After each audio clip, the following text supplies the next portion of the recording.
Welcome to Phillips Mill Community Association's Art Talk. I'm Laura Womack, and with me is executive producer Jen McHugh. Hello, everyone. Joe Gyurcsak was one of our first guests on Art Talk about a year ago. He gave a great talk about how artists can use areas of light to move the viewer's eye around the canvas. It was a popular talk, and it's on our YouTube channel. I think Jen might share that with us in the chat. But at that time, as we were preparing for the show, Joe mentioned that he was on his way to the Utrecht Paint Factory in Brooklyn, where he was going to test some paint. And of course, I was intrigued and immediately flagged that as a potential subject for a future Art Talk. Well, at last it's happened. A lot has happened since then for Joe and Utrecht, which is owned by Blick Art Supply, and for Art Talk. But at last we're able to make that happen. Joe, Jen, and I went to Utrecht and looked at how they make the paint. This was a very special trip. Generally speaking, Utrecht doesn't allow visits, but with Joe's support and from their generous support of Art Talk, Blick and Utrecht decided to let us visit and to let us photograph and videotape, and we're very grateful for that. We discovered that not only how paint is made, but also how knowledgeable Joe is about artist materials. Starting from a materials class in art school and through a career as a paint specialist and educator for Utrecht Art Supply and now Blick Art Supply, Joe knows an extraordinary amount about the materials artists use to make their work. Today, he shares that knowledge with us. A warm welcome back to Art Talk, Joe Gyurcsak. Thank you very much for being with us again and for the trip to Brooklyn. Yeah, it's great. I'm glad that you guys were able to make it out there. It was a lot of fun. And also thank you all in the audience for joining us. We're glad to have you with us. And this is an opportunity for you to ask questions about art materials, about the paint factory, all these topics. And Joe knows not just about paint, but about canvas and brushes and all that sort of thing. So put your questions in the Q&A and Jen will put some useful links in the chat. All right, Jen, let's get started right off with looking at that paint factory. We're going to go through the paint factory first. Here's Joe with one of his paintings. Joe, was this painting in the Phillips Mill show? I never entered that one. It's a great painting. All right. And by the way, Jen is sitting in front of one of your paintings of Phillips Mill, which of course was a couple of years ago, was a signature image. So longtime participant in the Phillips Mill show. All right, let's see the next slide, please. And here we want to definitely make sure we thank our sponsors, Blick Art Material and Utrecht Art Supply, for letting us come and for promoting the show. Thank you very much to them. And let's go in, I think the next one, we're at the factory. All right, here we go. We saw a lot of drums filled with materials, didn't we, Joe? Oh yeah, lots. All right, so here's a bunch of paint. I think this is a very nice artistic picture. I think Jen took this with Brooklyn in the background. We'll go around the corner. See the next slide. All right, and this actually is a video that gives you an idea of where we are in the factory. And Joe, if you want to describe as we're looking at the video. Okay, so this is, those larger vats are usually gesso.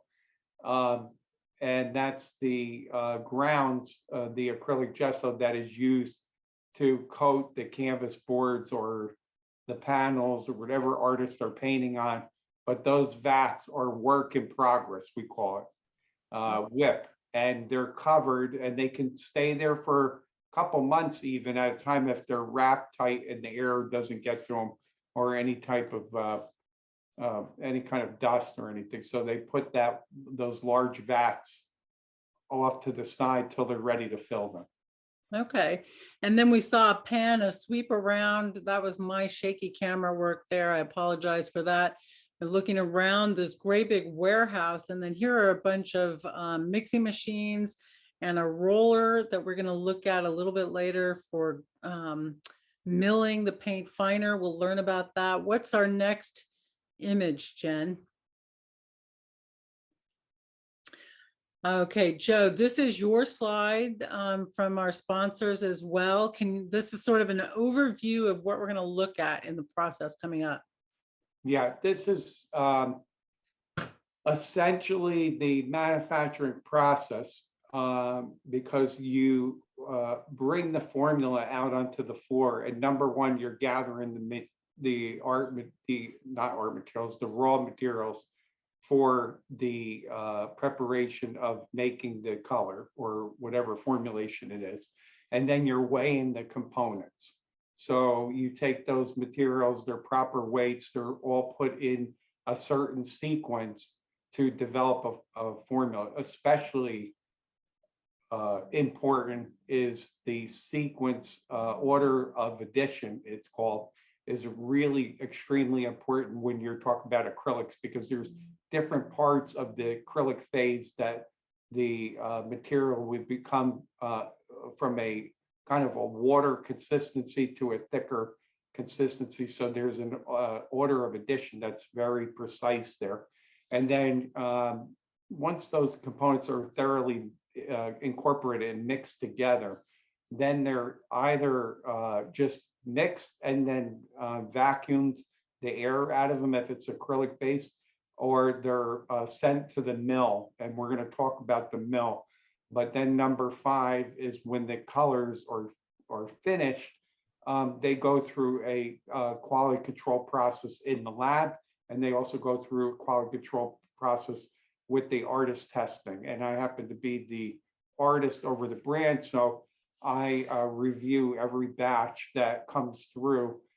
They give me a finished container of whatever that product is, and I evaluate that from my own testing area out in New Jersey. All right, so they send it. I just want to make an important point. On the side there, you see the mixing vessel. Those are very old photographs from the beginning of the factory time, which is really kind of cool that we uncovered these photos and stuff from catalogs and sometimes historical photos that were around. And the middle one is actually the 3-roll mill, and that's the process for milling the color. Now, what happens in the 3-roll mill is the bottom 2 photos or diagrams there. That's really important, because in the beginning there are agglomerates. It's not yet fully dispersed, and there's a loose pass of the paint going over the rollers, and the rollers are steel rollers, or sometimes they're ceramic, it depends, and they have anywhere from 3,000 to about 8,000 pounds of pressure. Once that the material, the colors are the pigments are reduced and evenly dispersed among the formula, then you get the figure number 5 there, which is fully dispersed, or particle size reduced, and then color gets developed into beautiful richness. But that is essentially the process of making milled paint, whether it be oil or acrylic paint. Okay, and Joe, let's take a look at you again. We've got a question from Jim. We'll take the first half right now, Jen. If you want to help us with that. Sure. Jim said, due to the current world political climate, are raw materials for paint more difficult to get?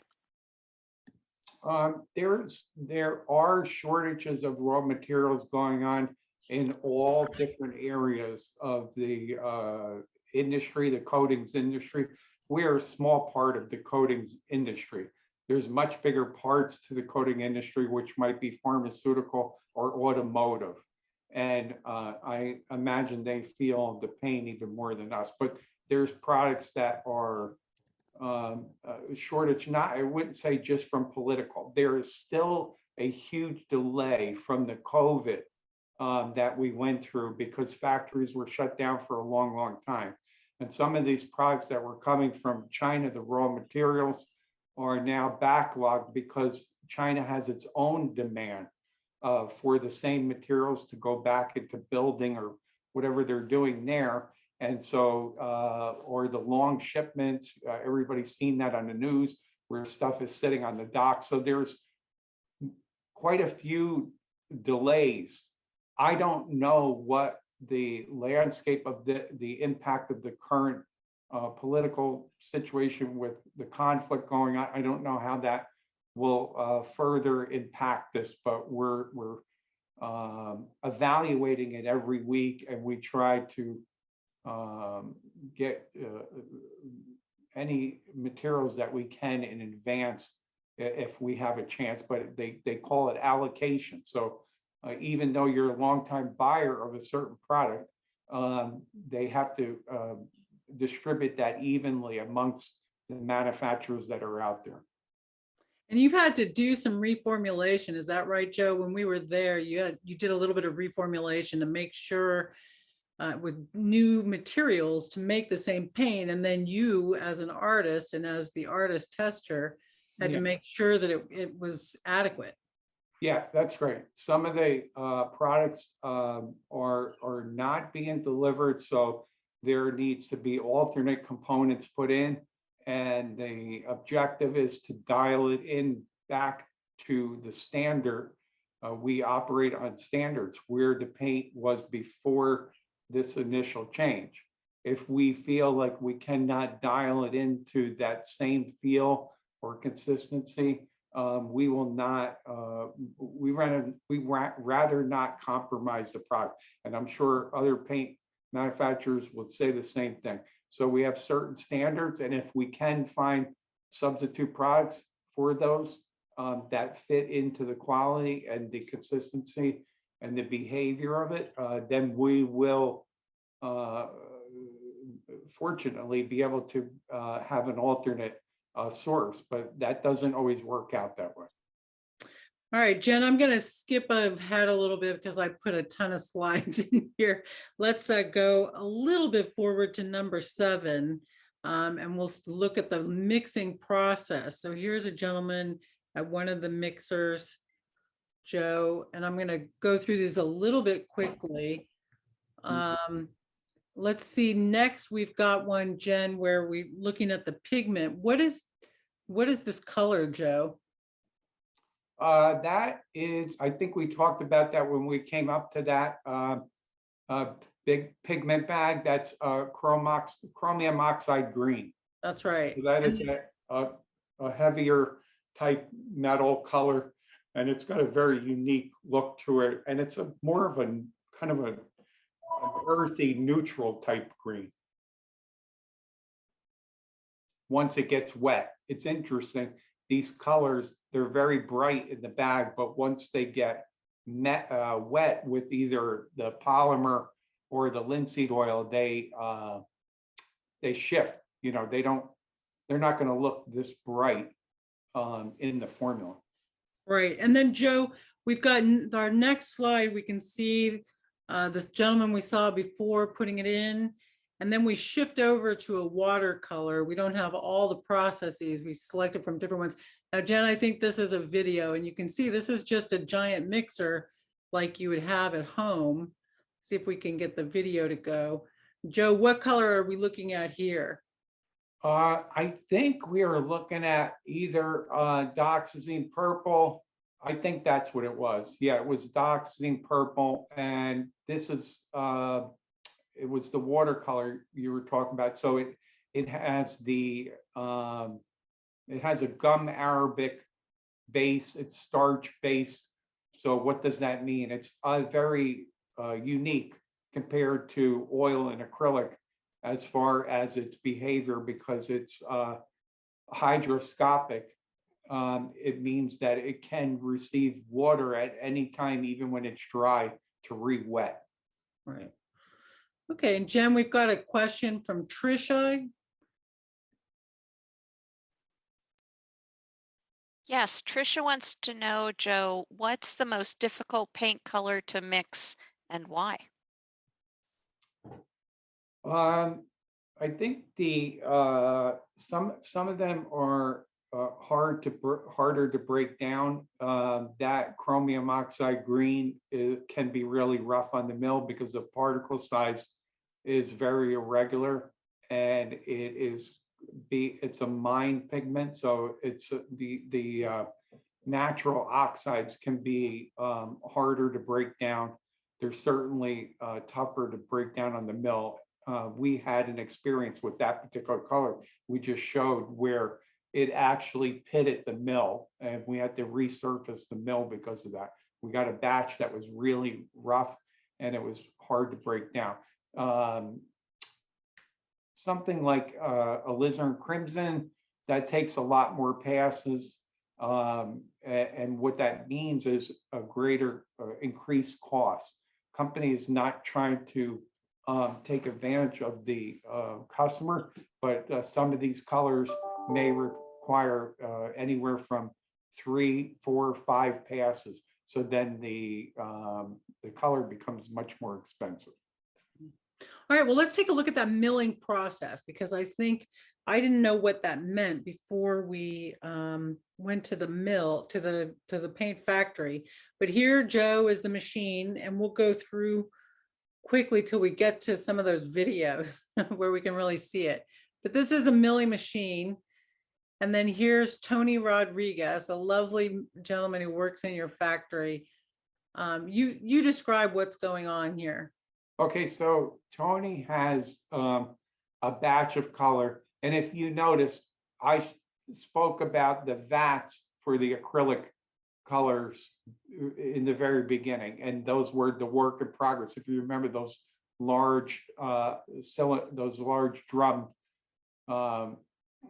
and they were covered over. Now you can see how much significantly smaller the batches for the oil here. And that batch is only probably about 30 gallons batch compared to a couple hundred gallons for an acrylic batch.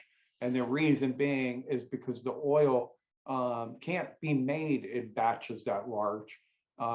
There's no way to pass that type of size batch over the mill with an oil that way, and at least to get a really good incorporation mix before it actually gets to this point. So that little drum there that he's taking color and he's about to put it on the mill, that came from a special mixer. It's not a high-speed disperser, but it's a planetary mixer, and it mixes more like with 3 blades consistently and a lot slower, because the viscosity of oil paint is way heavier than acrylic paint. So it's a very different type of manufacturing process compared to the acrylic, where you can actually pump it onto the mill. And I don't think we saw that day, but they actually have pumps. They can pump it onto the mill, but you certainly can't pump the oil paint onto the mill. It's a thick paste. So I think next up, we've got a picture of down inside that 30-gallon container of just I thought this was so extraordinary. Yeah. Looking at the paint itself. And then Jen, in the next, we have a video of Tony actually putting the paint onto the mill. So there we go. You can see it going through, and you can see that texture. And I think we were talking here about phthalo blue, right? Right. Right. That's right. Even though it looks a little bit more ultramarine in the exposure, but it's darker than that. I think the camera made it look a lot lighter than what it was, but I think it was phthalo blue. So this, again, this requires quite a few passes too, and it has a different type of consistency than, say, a thicker paint like a cadmium, because this particular color is very transparent when it's finished, and it gets filled into a tube. So meaning it has a lower viscosity, and it's a very staining color. You can see the texture on it. We've got some more video and stills of this process. Next up, Jen, we have a video. Could you go back 1 second? I just want to show that again. Okay, so if you see how rough that paint is going onto the first roller, And that really expresses the process. And you see it going through the other mill, the other rollers there, and you could see how fine it starts to get once it's getting crushed down and with all that pressure. But you could see how irregular it is in the paste, and then it smooths out on those rollers. That paint, that same paint has ran through those rollers, and you can see the third roller in the front there, how smooth it is. It's getting smoother and smoother. Yeah, Joe, we have some of that. I think number 16 is a still of the fairly milled. Yeah, much different. Much different. green. Yeah. And let's see, number 15, Jen, is a video. So yeah, this looks much more like the color phthalo blue, because you see the undertone against the apron of the mill. You could see that color coming through, and you could see how staining it is. It's just staining that metal apron there. You could see it's really strong. And then if you go to number 18, Jen, you can see it coming off. And I think this is a video. Oh, sorry, 18. No, 17 is a video. There we go. Yeah. And you can, even from a distance here, you can tell the difference. Yeah. In the quality of that paint. And it's just a massive amount of paint that this Tony, who was such a sweetie, is putting through there. Now he's lifting that like it's nothing, but he's very strong. All right. Okay, so we have some more questions. Let's see. Phoebe, I think Jen has a question. Yes, she does. Sorry, I had to unmute myself. Phoebe wants to know, how do you clean off the mill rollers from each color? Oh yeah. Well, they first have to just kind of like do a kind of pass with some oil and clean it down. Then they have degreasers, and then they finally, once they do that, they could finally get most of that off. But believe it or not, the way that looks there, once they're finished with the final pass, most of that color comes off, and it doesn't take that much of a rag to get it back to the metal color.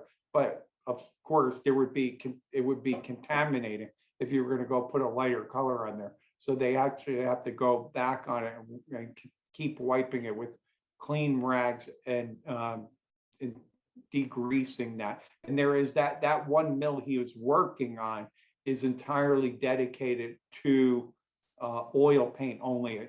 We don't run acrylic on there because that mill has a certain mechanical behavior that works really well for finely grinding oil paint as opposed to acrylic.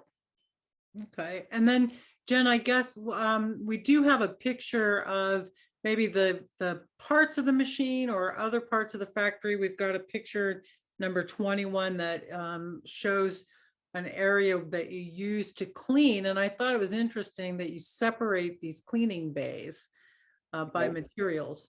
This is extremely important because the station on the left is cadmium or heavy metal colors, and that has to be segregated because the waste from that goes to a certain cleaning process with the water to remove all that heavy metal out of there, and then they recycle the water back to regular drinking water again. But those containers cost company quite a bit of money, but they get that water goes into drums and they're sealed and labeled, and they go off to a special facility to have that totally cleaned out of the water.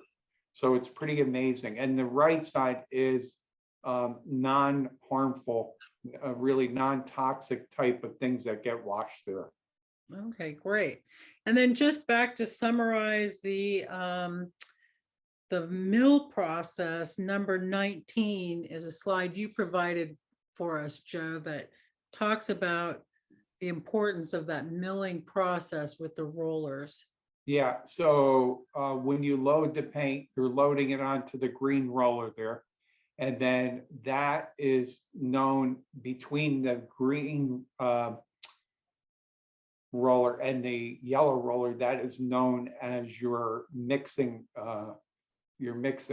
part. I'm trying to get closer to the screen so I could see it. Oh, I'm sorry.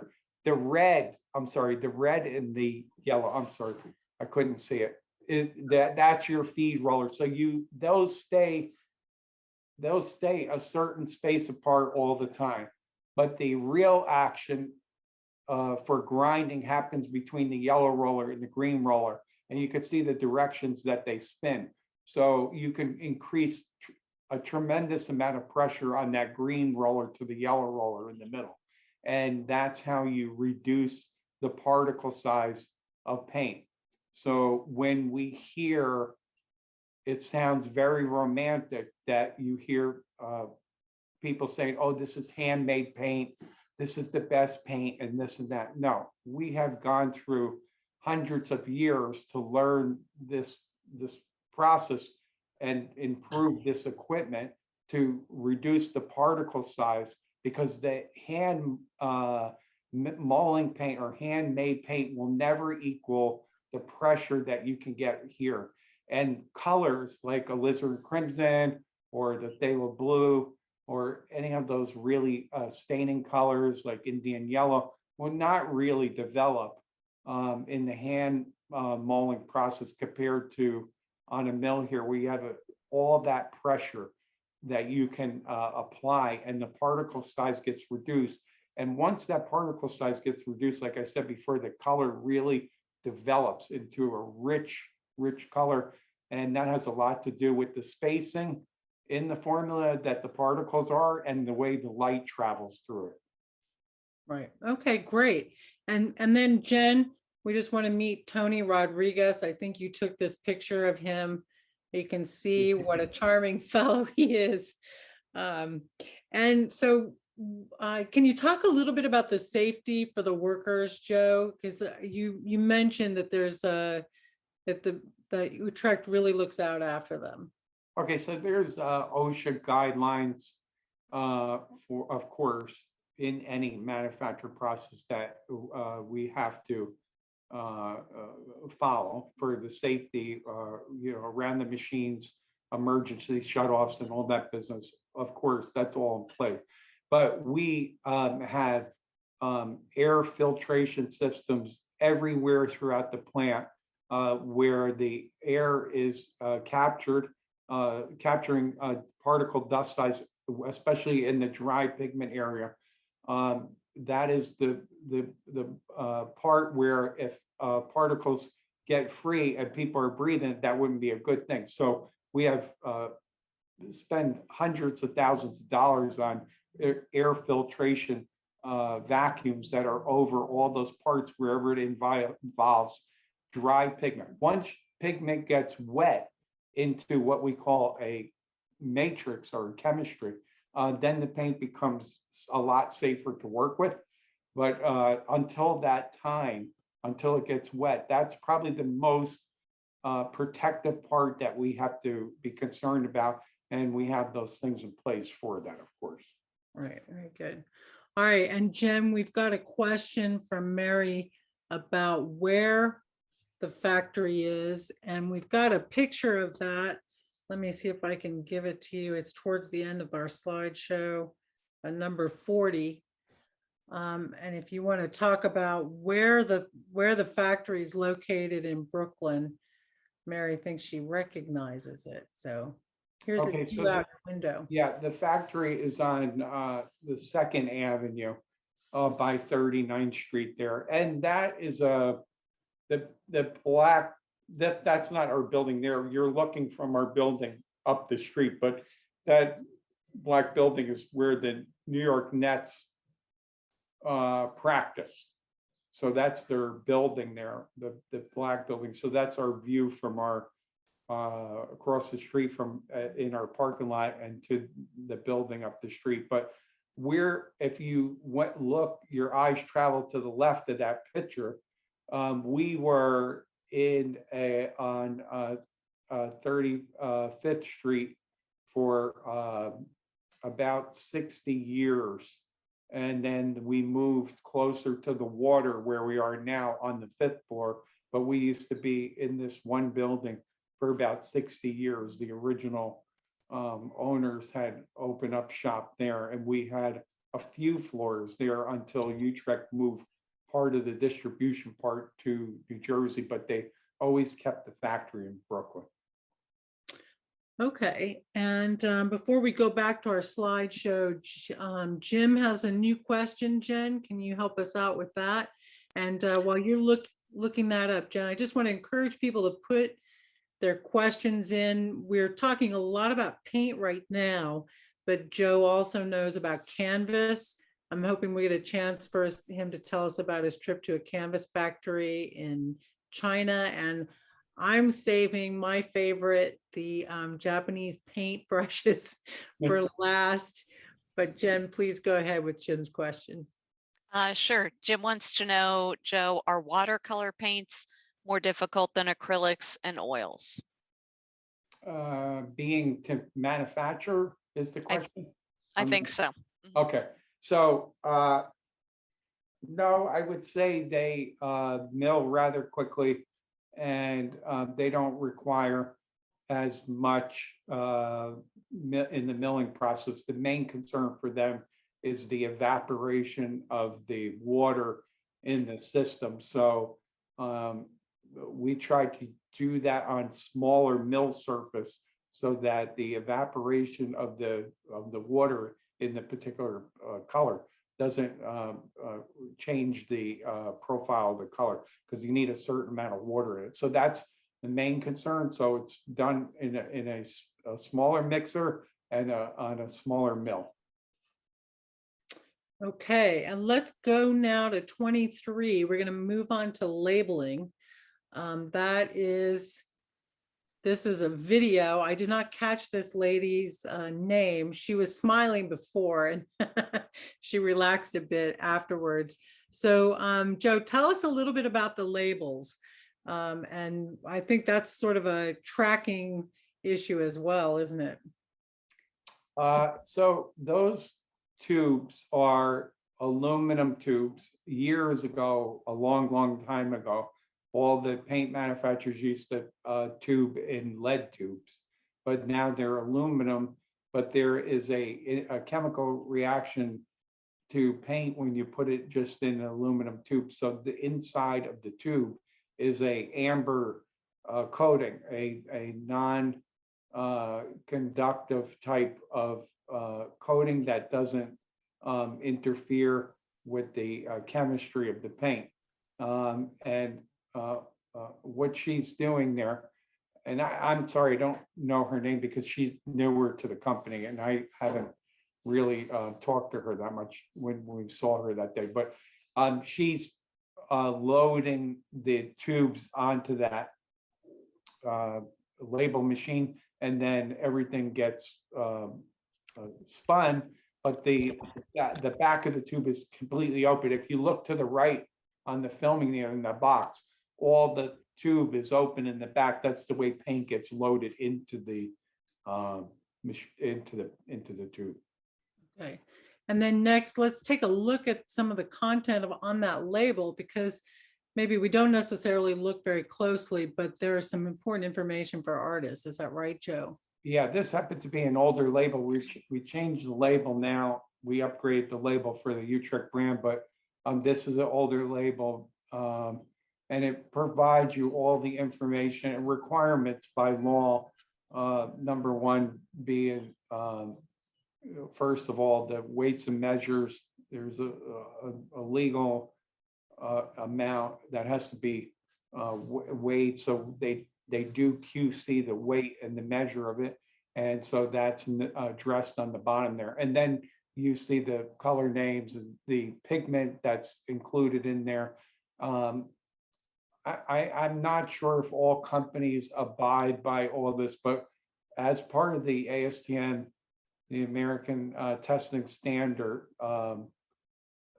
there are standards for labeling, and we have put all the significant information on there to help the customer to understand, what color it is, what vehicle is it, what kind of safflower oil, linseed oil, what's the rating, the light fast, the stability of it, will it fade, will it not?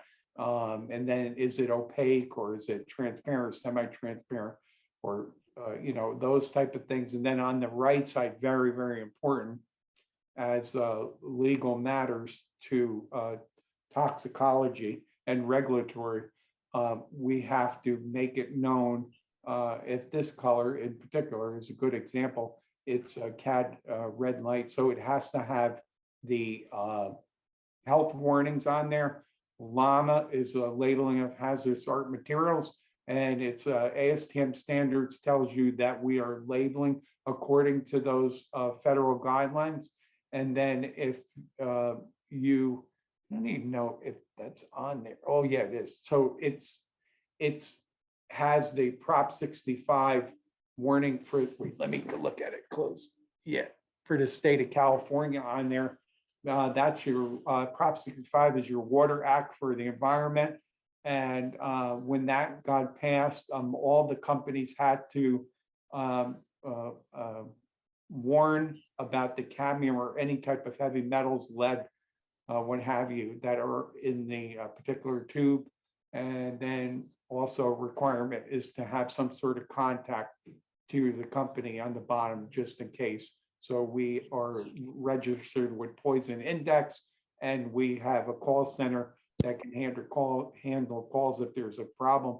But if it's something beyond our scope and it's some sort of medical thing, we've had dogs eat paint and all this business, then we refer them to the proper people to handle those if there's a, God forbid, a medical situation.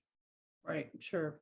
All right, well, Joe, let's leave the slideshow for a few minutes. I've been inviting people to ask you questions, and I want to honor that. So Jen, let's go through some of those questions, and then we'll get back to the slideshow.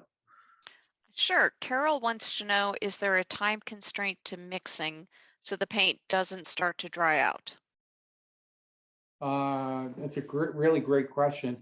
For the oil, it could be long, slow, and there's no difference here. So the longer the incorporation at the slower mixing, the better it is to get that work done before it goes to the mill.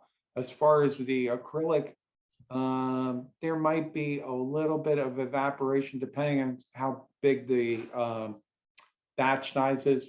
But they account for that, and they actually do test it intermittently during the mixing process to see if it properly has thickened and everything as far as the specific gravity and weight are there before they proceed to the mill. Because at that time during the mixing process, the chemist can always give a plus minus direction for the material handlers to add things to adjust the batch. There is a range for these raw materials. It's not just doesn't come out the same way every time, because each raw material has a different range. So in that respect, the formula has a target, but it's always moving a little one way or another, and that requires constant adjustment because you're talking about many components in a formula, and they all have ranges. So then you start to have something that moves back and forth. As far as the watercolor and the gouache,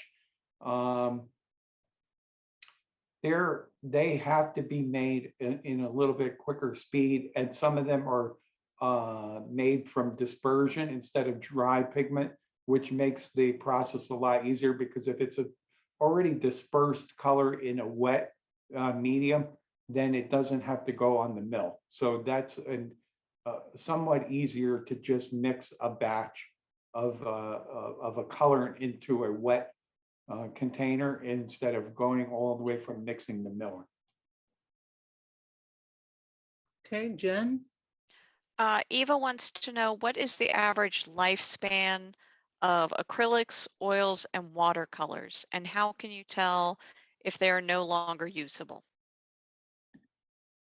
Um, the the two driving factors for any of these paints are well, first of all, oxidation happens from air and heat. So if you have um, no exposure to air, fresh air to the paint, the process of oxidation is greatly slowed down. So if the cap's on tight and the container is shut, you can rest assured that the contents in that container, jar, tube will be lasting for a long period of time.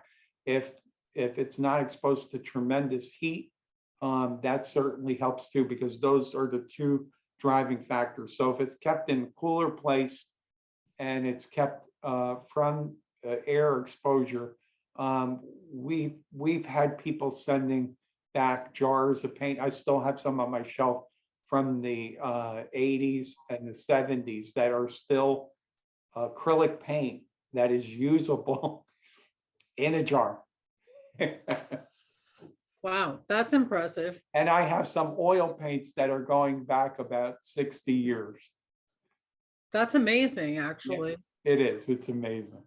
All right, we have some more questions from the audience, so we'll take one more. We'll do some more slides and we'll come back. We will get all your questions in, I promise that. Jen? Jim had a question about paper. He said, as the mills are retooling to cardboard, which is more profitable these days, are artist grade papers more difficult and expensive to get? I'm not an expert on the art paper world. Over all my years, I've gotten involved with it for the performance, the weight, the surface, whether it was acid free, whether it was a pulp or cotton paper. I did a lot of testing that way. I'm not familiar with what's going on in the industry because I'm fully involved with R&D with the paints and the regulatory now. So that part of my life of helping the buyers with the paper has been a long time ago for me. But I know there's been a lot of consolidation of paper mills in the world, especially in Europe. I know there's been a lot of that going on. So I think that would affect the availability of some of the papers because of the consolidation. And as long as we're talking about that, Joe, you referenced the customer support. I will say that I've actually called Blick. They have a customer support service and they've got artists employed. I think you used to be one of them, and I think you are a resource for their customer service artists, but you can call and ask detailed questions and they'll spend a significant amount of time with you, helping you figure out exactly what you need. They certainly have with me. Yeah, they have it's a good point. In Blick at the call center in Galesburg, they have at any given time, at least 3 to 5 people in a dedicated area, not for taking orders, but for the technical guidance for people around the world. And they have libraries of books and information there. And I have found that group to be very well informed. And each vendor, and I'm treated as a vendor because I'm the Utrecht product going into the Blick stores, has to go there every few years and train those special employees on the particulars of the product line. So they're well informed and they're well educated about these product lines. All right, let's go into the lab. We have some more questions and we will definitely get to those, but I'd like to get back to the lab here. Joe, you're with one of the lab techs. And this is, I think this is you at work basically for Utrecht, is that right? Yeah, I don't know if I'm telling a fish story or something there, but,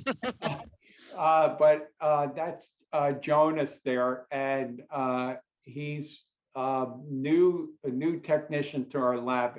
He was working on the floor So Blick likes to promote within, and this fella is just fantastic. Very quick learner, and it's a big step for him going into the lab from the factory. And we really congratulate him for doing that. But this is the active R&D area for the company, and the QC as far as from the chemistry point of view. Okay, and then quickly, slide 30, I believe, is the paint we saw on the rollers before. Is that right? Phthalo blue. That's correct. Yeah. And it does look different. You were talking at one point when we were at the paint factory about looking at the paints against a white background versus a dark background. Yeah, because what you're seeing there is the mass tone when it's in the really dark spots, and you're seeing the undertone, which is really important, because the mass tone is basically what you see when you open up a tube. But there's an all-important aspect to color, and I do this in live demonstrations for university and schools throughout the years. When we scrape against a white background, we get to see the undertone of pig paint, and we get to see if that pigment is warmer or cooler, has some sort of mystery tone that comes out once it's scraped against a white background. Because if you take, say, like, again, Indian yellow, it has a very warm, dark, natural tone to it. And then when you scrape it down, you get this brilliant gold color as a surprise. So it's very interesting to see the undertones of these colors and how they look vastly different from that heavier, non-see-through paint, which you're witnessing right there. Okay, and then you do some quality control. This is where quality control is. We've got a short video here about testing that milling process that we did, number 32, Jen. I'm going off order for her. So this is actually a video. And Joe, if you describe this process to it to check the grain size, how effective that milling was. This is a big part that I love to explain over the years as part of my educational program. This is what you call a final check for finely ground paint. People might think that that is some sort of marketing term. That is not a marketing term. It's an actual factual process of checking the paint. Now, this paint is being put into a pit. It's very finely milled machine there, or instrument, I should say. And as I go further down that plate, it gets less and less of a pit, and it's measured in Hegman. It's very fine. So if you get to the bottom and you have a straight line across with no interruption, which we have there, it's well past the standard of finely ground paint. And I think I was explaining that there, but there's a lot of noise going on. But if it's 7.5 to 8 microns, that's a very finely ground color. So that, again, it's not a marketing term. And also that plays a big part in the cost of the paint too, because like I said in the very beginning, the more passes, the more finely ground the paint is. So this is part of the reason why some of the cost goes into the paint, is that milling energy that it has to go through to get to this level of fineness. Sorry about that background noise there, Joe. Number 34, Jen, you also do a chemical test that goes through the computer. And tell us a little bit about that. Okay, so this is a spectrophotometer. We have a newer one that's this, but I didn't have a photo of a new one. So this is the older machine. It's very much out of date compared to what we have now. We have a 24 lens spectrophotometer that is a dark room in which you put dry and wet color into that. You set a standard for making your color. If everybody's happy, this is the color we're going to be making, whatever it is, ultramarine blue, and this is where we want it to be. We mark that in the system as it takes a photograph of it in all of these different color aspects that are on that screen. But the most important one, I'm trying to look past my camera here. The delta E is on the right at the very bottom where you see that 0.37. Delta E, the eye can only see color differences at 1.0 or better even. It can't see below 1.0. It can't differentiate between that. So this, as you can see, is 0.37 in this batch of titanium white. So that's a very, very small change. And the standard has a range of about 1.25 to about 175, 1.75 for the range that some of these colors should be in. Some of them are a little bit more stringent because it's one pigment versus multiple mixing of pigments, but this is a tell-all whether you have from batch to batch the same color, because if the artist goes to the easel and they just have to buy more of the same color and they expect the same kind of color performance, this helps us to either pass or fail that batch. And if the batch does fail, we sometimes lose a whole batch. We don't like to do that, or we may take that batch and maybe try to utilize it in the lower line of the economic colors if we can. But we try to recycle some of that material. But in the professional standard, it has these pass fail. It's very significant. There's a lot of quality control going on, and you do keep samples of each batch so you can go back and problem solve if there are problems later. Right now, let's take a look at slide number 35. You and your lead chemist were having a color discussion, and we've got some video of that as well. Joe, tell us what was going on here, please. So we're trying to develop this green acrylic paint, and we are comparing it against other lab samples that we have and trying to see which one is the best for where we want to be. And I think this is the olive green, which I was touching there, and I'm trying to see if that's enough. And I made him go back and do more modification to that.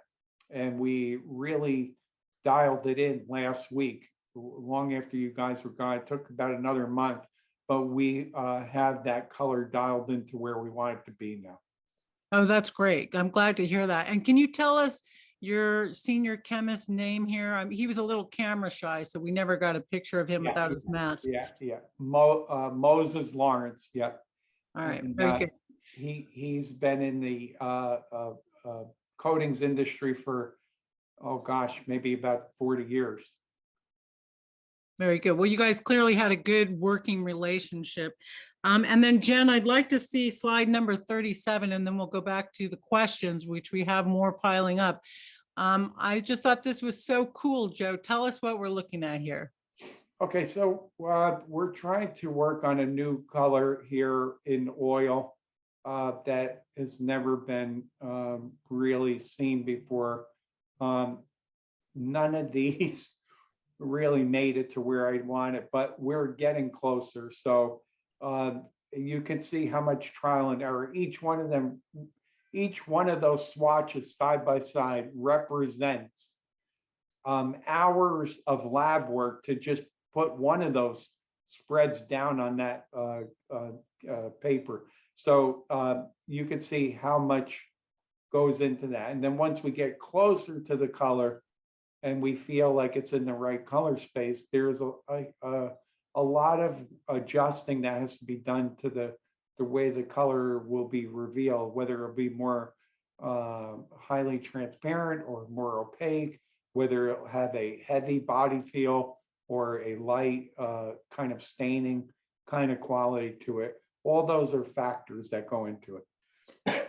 And this was, you wanted a color for your fruit that you were painting. That's the inspiration for this. Is that right, Joe?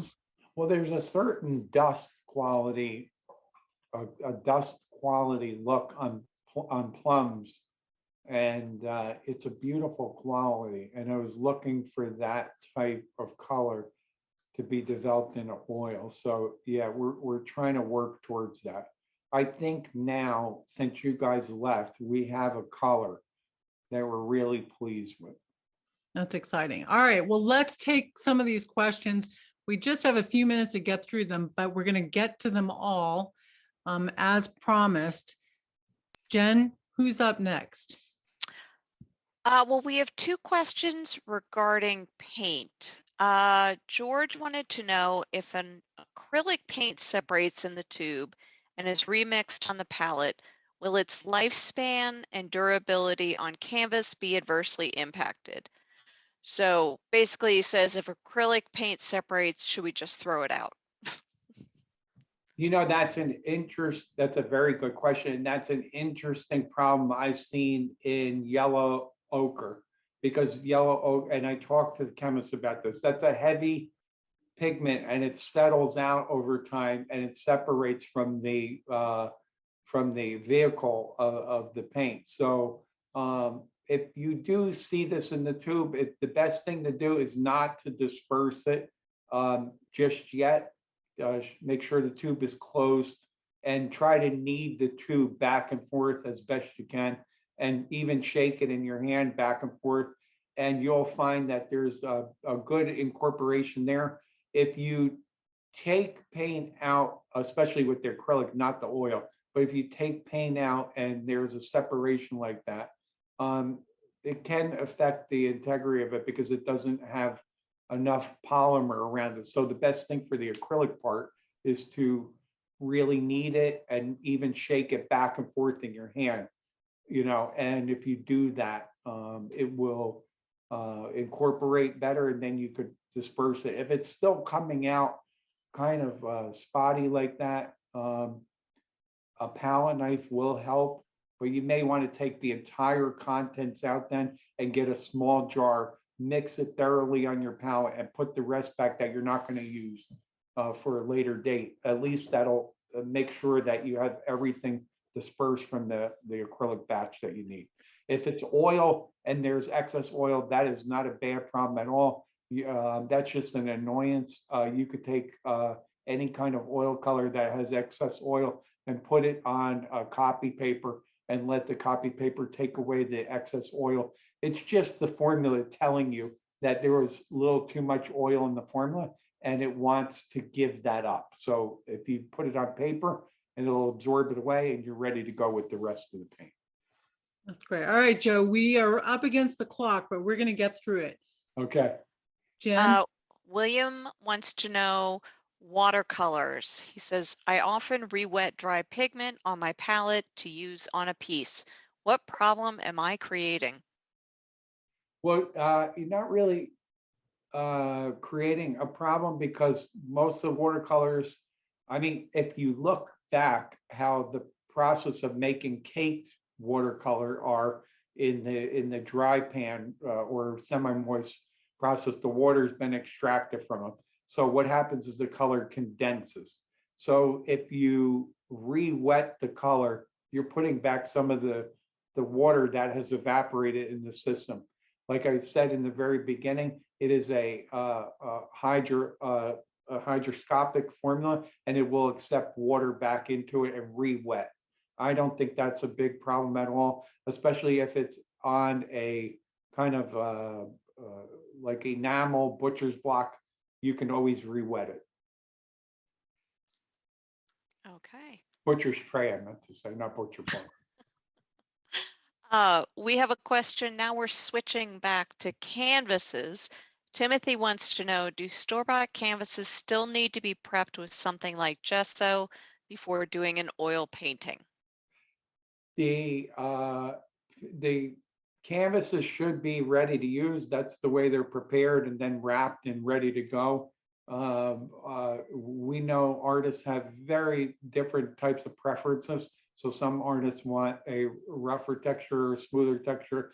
There's no harm in adding an extra layer of gesso, texturing it, or making it extra smooth by sanding it.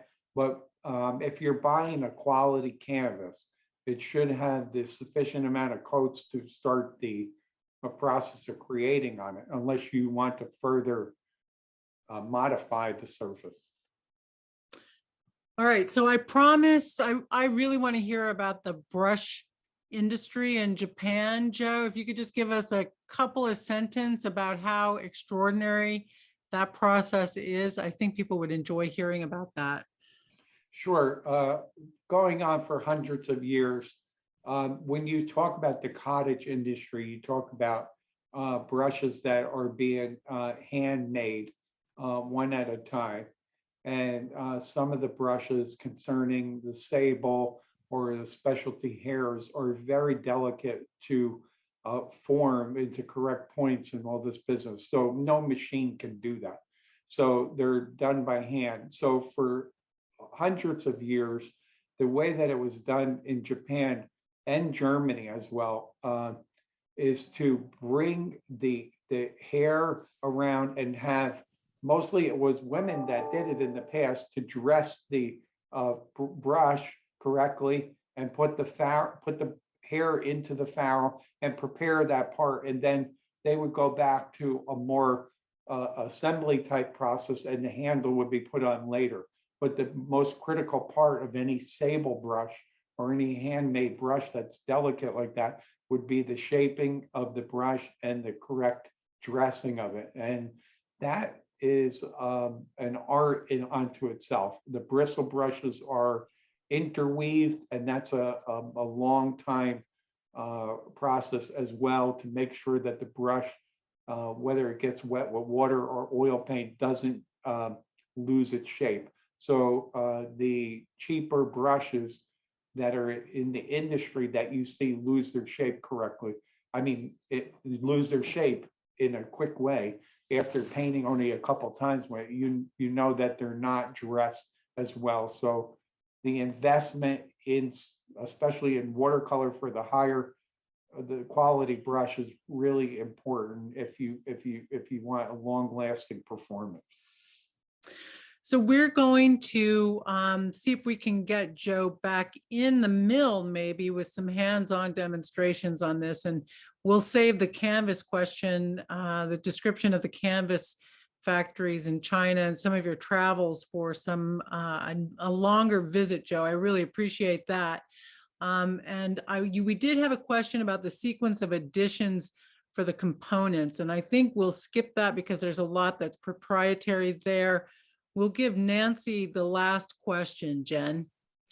Nancy wants to know, have you captured the art world paint market? And is this the way house paint is basically made? Have I captured the art world paint market? As far as our company? Yeah, I think. I don't know. I mean, the great thing about Blick is that everybody wants to be competitive, but they're always open to bringing new products into their company, which I very much admire. And I remember having a conversation with the CEO in the very beginning, and he told me, listen, your brand paint has to survive on the shelf by itself. I'm not going to protect it. And I really like that. I admire that. So I said, fair enough. Let's make good quality paint and let's let it stand on its own. So everybody, makes paint in a different way. There's a lot of European paints that for the oil paint are thinner body. And then a lot of the American paints happen to be thicker body. That is a characteristic that's different in some of these brands, but they all have they all have artists that have their preference for certain colors, certain color spaces, certain feel of the paint. And I was asked years ago, by the board directors for Utrecht, what we want all Utrecht paint in a box, in a paint box. Well, I told them that's not realistic. I mean, that's not the way it goes. And they said, what are you talking about? I said, well, artists use you know, maybe some of these colors from ours, they love our ultramarine because it has electric blue undertone. They love our yellow ochre, they love our cads, and they might be using something from another company that they truly love and they can't get, that is the one they want. So just like the way the world is, we have a mix of things in the box. And I think that's the way it should be, because everybody had, you know, like Laura said, has their own recipe, right? I mean, that was the introduction to this in the word form. There's a different recipe, there's a different, you know, feel. So the world is big enough for all these paint types, and I don't look at it as we conquer something. And house paint is a totally different world, and I wouldn't recommend putting house paint on paintings that are going to be bought by collectors. Joe, always a pleasure to talk to you. Thank you so much for all of your knowledge tonight, sharing that with us. And thank you for taking Jen and me to Brooklyn. That was a great time. We Right. appreciate you and Blick and Utrecht. Well, we are honored to be able to do this and have a record video on your site now of contributing to the community. And we're going to keep the surprise that we talked about for the community quiet for now, but you and I are going to be working on another project, I understand. That's great. I'm looking forward to that. Right. Thank you, everyone in the audience, for joining us as well. We appreciate you spending the time with us on a Sunday afternoon. Next time on Art Talk, we'll talk with Paul Gratz of the Gratz Gallery and Conservation Studio. We have lots to discuss with him about his gallery, his Peter Miller project, and more. Join us on April 24th for that. And in the meantime, please know that Jen McHugh is our valued executive producer. Thank you, Jen. Of course. Thank you, Jen. Thank you. Thank Laura. you. You guys are awesome. Always thanks to Dennis Riley and Jean Mahich, our content producers. This is Phillips Mill Community Association's Art Talk, and I'm Laura Womack. Good night.